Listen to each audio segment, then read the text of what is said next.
তো আজকে আমি মাখবো কয়েত। আর এর আগে তোমাদের সঙ্গে একটা কয়েত মাখার ভিডিও শেয়ার করেছিলাম, আর সেটা অনেকদিন আগে ছিল, আর তখন কয়েতগুলো অনেকটাই কাঁচা ছিল। আর এখন দেখো অনেকটাই পাকবো পাকবো হয়ে গেছে। তো তার জন্য প্রথমে ফাটিয়ে নিলাম, তারপর ওটা ছাড়িয়ে নিলাম, খোসাটা বাদ দিয়ে দিলাম। তো এর আগে যখন কয়েত মেখেছিলাম তো সেটা প্লেটের মধ্যে রেখেছিলাম, আর এবারে ভাবলাম একটু শিলেতে মেখে খাওয়া যাক, তো দেখা যাক কেমন হয়। তো কয়েকটা খোসাগুলো ছাড়িয়ে নিয়ে শিলের মধ্যে রেখেছিলাম, হালকা মিহি করে ছিঁচে নিলাম। তো তারপর সেটা ভালো করে মাখিয়ে নেব। আর নুন, লঙ্কা গুঁড়ো, জিরে গুঁড়ো, ধনে পাতা, সর্ষের তেল আর হালকা করে চিনি দিয়ে জাস্ট ওয়াও।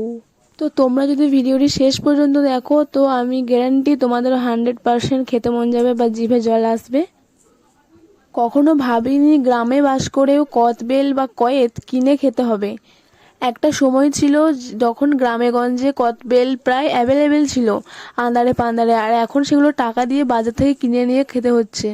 সময়টাও অনেকটা পাল্টে গেছে অবশ্য, দিনকালও পাল্টাবেই। তো কেমন লাগলো ভিডিওটা? আর ভিডিওটি ভালো লাগলে অবশ্যই like, comment, share and subscribe হবে নাকি?